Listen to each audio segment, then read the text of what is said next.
Hey guys, welcome to Blocked Content. Today we're actually checking out two movies, one of which is Batman v Superman, and the other one is the upcoming Justice League film, which I'm actually very excited about. There have been set visits, a lot more information about that film, and today I have as a guest my buddy Tom. What's up, Tom? Hey, man. So we're talking a little bit about Batman v Superman, which we saw together in Amsterdam. So can you talk a little bit about your experience, watching that film and, your feelings afterwards? Well, I remember us going to that movie together in a midnight premiere, and it was a lot of fun to do that. We always do that. And I remember us being very excited about this new concept of superheroes clashing with each other. Just like in the movie that came afterwards, Civil War, which is, of course, a different universe. Yeah. I remember us being very excited beforehand and less excited afterwards. and where did that come from, of course? Because to me, this movie kind of felt like Man of Steel was a very dark and dreary, sad movie about Superman in the modern, world.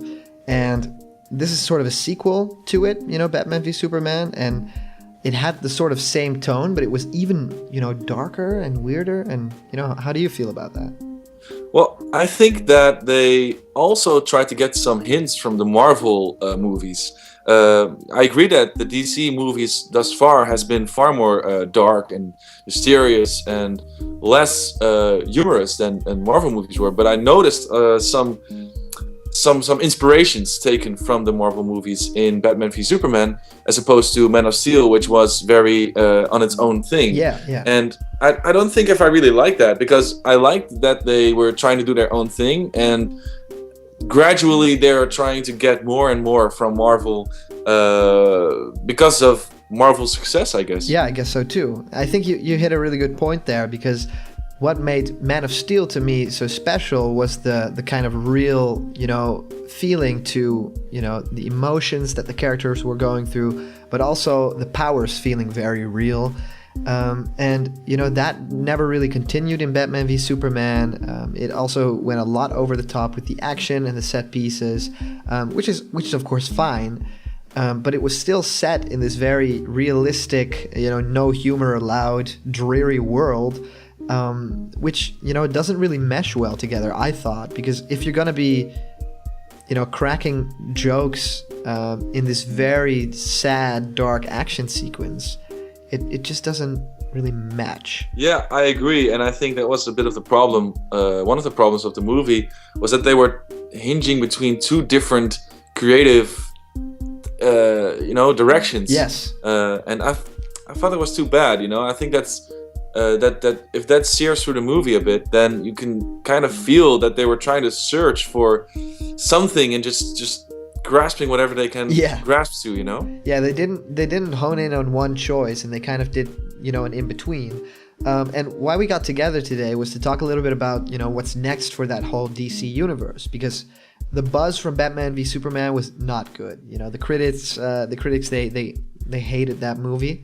I think at some point it actually got a Metacritic score of like 3.5 out of 10 or something. It was severed, but I thought, now the Ultimate Cut, came out, and a lot of things were fixed in the Ultimate Cut for Batman v Superman. It kind of added some more scenes, and of course the movie was already too long, but it added some scenes that gave a little bit more life to Clark Kent and to his whole, journalism approach to, finding out more about Batman. But also it, tied those little things that made no sense in the movie a bit together, everything from the journey that Lois Lane was going through, and some characters that were just cut out of the movie ultimately. Okay, well, that sounds very interesting to see. Yeah, this movie, of course, it went through such a production hell, because just having Batman versus Superman sounds like a very good concept of a movie, but throwing that into that very dark and serious tone that was Man of Steel, to me it kind of didn't work, because you want to see a little bit of color, a little bit of life, and whenever they tried doing things like that, it just didn't work. There was a moment where I think Martha Kent was she was captured by the bad guys, you know, as a plot from Lex Luthor, and she was ultimately saved by Batman, and she was like, "Oh, thanks for saving me." And Batman was like, "I'm friends with Superman. I'm friends with your son."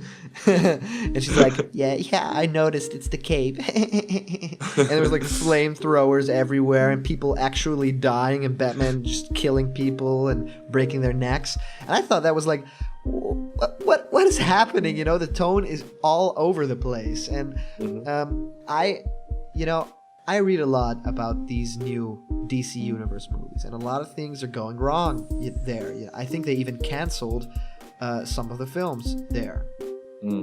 I was wondering, you know, what do you want to see in a DC Universe movie? What would make this right with you? I think if they would just, you know, stick with one creative direction and find a good way to you know, to make the movie, of course, the coming movie, but you know, stick with something good and believe in it, and don't doubt, you know, the things you set on, because that was very clear in the previous movie. And whatever they do, if they go towards a Marvel direction or more towards what Man of Steel was, doesn't really matter, as long as they just, you know, hold it tight. Yeah, they should stick to their guns. So did you enjoy Man of Steel? Yeah, I thought it was a fun movie. I gotta say, I'm more of a Marvel fan, so that doesn't work, you know, with the movie. But I thought Man of Steel was a better put together movie than Batman vs Superman was. Yeah, I kind of agree with you on that one, because Man of Steel, on my first watch, you know, I saw it, of course, in IMAX 3D. You know, it was this gigantic experience, the Hans Zimmer soundtrack, and everything was blasting. And that just gives you such a weird, kind of overwhelming feeling. And, you know, watching that movie later on DVD or like a laptop screen, then the flaws kind of start to happen, if you know what I mean. And it meant all those gigantic, big emotional feelings that you had were just because they were, you know, zoomed in on by the theater you were in. I thought I learned a lot from that experience, but there were a lot of cool things in Man of Steel, particularly the first two parts of that film. Which was, of course, Clark Kent growing up and finding his place in the world and trying to hide that he's Superman. Whenever, you know, everything started with the whole, you know, General Zod bad guy thing, I thought the movie kind of fell apart and fell into that, you know, what you were talking about, that space in between the DC dark and the marvelous, you know, humor. I agree with you, you know. Man of Steel was a good film. It had its flaws, of course. There were some weird decisions, like Papa Kent. He was like telling his son, "Please don't save me from this whirlwind that will kill me, but save the dog." You know, things like that. That to me like didn't make any sense at all, because, you know, Superman is lightning fast and nobody would have seen it. But other than that, you know, comparing it to Batman v Superman, and I think what you said, the hype was so big, you know. I'm wondering, what do you want to see in the new Justice League movie? That's a very tough question. So all I know, you know, really about the Justice League is that it's a team up between a lot of these big DC heroes. Of course, Batman and Superman kind of as the two leaders. And, you know, you have the Flash, you have Wonder Woman, and I think later down the road they're going to have Green Lantern and stuff like that, Cyborg. What I want to see is something that feels a little bit closer to Christopher Nolan's Dark Knight films. You know, people always say, "Oh, those were like super realistic and crazy." I don't think they really were that. I think they just approached certain relationships with characters and certain plot threads with this feeling like it could happen in real life. I think it's possible to make a big superhero blockbuster with that kind of realism to it. I do think it's possible, because they did it with that movie. Of course, it was, you know, the big Heath Ledger Joker moment, and The Dark Knight Rises to me didn't ever, you know, rise to that height. But I think if you just take what they did with Watchmen. Director Zack Snyder, he's actually good at big groups of people being awesome together. They did it in Watchmen and they did it in 300, and I think if you give it enough of an original tone, like you said, they can pull it off. They don't need to copy Marvel. I want to have those two things separate in my brain. We were watching. I think we were watching the movie Civil War, and we kind of had this Marvel fatigue. And it was sort of like you've seen too much of this world at some point. You were like, okay, now I need a break from this whole Marvel formula for a little bit. And if DC is starting to do the exact same thing, that will just give you more Marvel, and it will ultimately maybe even kill the superhero, genre. So I think what you said, making it different, making it its own thing, and it can be dark and it can be real, but allow for some light, and I think they're doing that with The Flash. Stuff like that, I think they really need to be their own thing, and they don't need to necessarily create things to sell toys or create things to appeal to a younger audience, because the younger audience is going to see these previous films then. If you're going to make a Justice League movie that's very geared towards everyone and kids, they're going to want to know why did Batman and Superman fight? And they're going to see a film that's so dark. Even kids walked out of that movie because they were just too scared.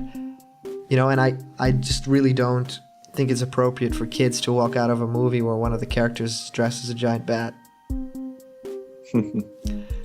I agree with you. I think DC needs to have their unique creative approach as opposed to Marvel. And I hope that because they are backed in a corner right now, that they're going to have to make the right decision, hopefully, and not make a decision out of angst and go for the easy way, which will, like you said, hopefully not ultimately destroy the superhero fandom that's going on the recent years. Yeah, and what I think they're trying to do now is they did this big set visit, and all the journalists went there, and it was Zack Snyder showing off, the set of Justice League and showing off some scenes of that movie too, which it's extremely early to do because I think they've only, maybe shot like 2% of the whole film. But they just want people to see, I know you guys didn't like that film, so here's what we're doing now. This is the tone that we're going for, and there's humor in it, and The Flash is awesome. And so what you're trying to say is that they need to show us that they can go for something different. I think they're doing a little bit of damage control right now to just show we have what it takes. We just didn't want to do that for that story because it didn't really fit what we were trying to do with Batman v Superman. And maybe we're going to have a fun, Justice League film that feels like a Marvel movie. And do you think that would feel out of place at this point? Well, the thing you said earlier about the Dark Knight movies and Joker being such a big part of it, I think Joker was kind of like a comic relief in a way. Yeah, a little bit, right? A little bit, yeah. And I think if they go for that kind of tone, it will work. And it will not be similar to Marvel, but it will be their own thing, and it will have these lighter touches, like you say with The Flash. I'm hopeful. So is there any particular hero in the Justice League that you're excited to see that, maybe hasn't been on screen in this DC universe? Like maybe, the Flash, or maybe Cyborg, or, even Wonder Woman, who was in the previous film? So I'm not the biggest DC fan, but I would say that I'm curious what Aquaman will do. That's right. Because I'm just wondering what his specialities are, because I haven't delved too much into the DC universe, and I think for me, the most interesting character is a character that's mostly in the sea, and I guess the superheroes will not all go swimming in the ocean or whatever, or maybe they will, and then he can, I'm just curious also about The Flash. I've been trying to see the series recently. I've watched the pilot, and it looks interesting. I'm just very curious. I think the Justice League movie will also be really cool to get people hooked to a character, just like with the Marvel movies. Some people have their favorites, you know, and I think the Justice League movie might be the place where you can introduce the DC characters as they are, Yes. To a new audience like me. Like I can kind of maybe relate to different characters. Yeah, I think, you know, what made those Marvel movies so special is that everyone has their favorites, and everyone's favorite is different, right? And even with a movie like Civil War, which was, you know, Iron Man fighting Captain America, everyone was split on who their favorite was. And even me right now saying this, you know, I'm still, you know, I thought Iron Man was awesome in that film, but I thought, you know, Captain America had a point. In that same vein, I think with Batman v Superman, we didn't really have that. I think everyone was in Batman's, you know, on Batman's side, because Superman was a villain basically in that movie. He didn't really save anyone. He wasn't being very heroic, and Batman was just awesome. There was no one being a hero in that film. There was everyone just being dark and brooding. But Batman was, you know, new. He had more time in the limelight. And he was just a more interesting character. And what you're saying, you know, I want that. I want that movie where, you know, everyone's saying, oh, my favorite is Aquaman because, you know, look what awesome scenes he had, or The Flash because he's humorous and funny. And they never really had that before. And if they do that right, maybe they have a very good brand and they can actually sell some toys. Yeah, because that's what it's all about, of course. It's all about the toys. Yeah. So let's have our closing thoughts then. So where do you think this DC universe will go? Because, you know, it kind of feels like the whole Justice League concept, that's like the end of it or something. That's what it feels like to me, because we've had Lex Luthor, we're gonna have the Joker in Suicide Squad, we've had Batman v Superman, and now we're gonna have Justice League team up. And where do you go from there?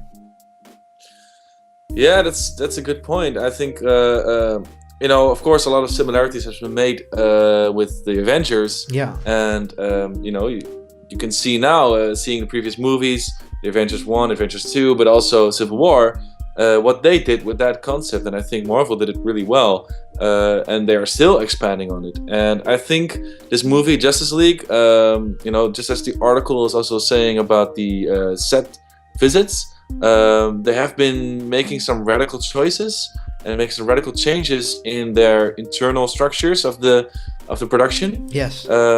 And maybe they're turning it all around, and maybe they are trying to make this movie as good as possible. And if it's successful, expand on it. And if it's not, well, we'll see. Yeah, I think that about wraps it up. I think ultimately what they're doing on TV with the DC shows, I really love that. You know, I'm up to date with everything. You know, the Flash TV show, the Arrow TV show, the Legends of Tomorrow, and even like a little bit of Supergirl, even though that's not my, you know, I'm not the target audience.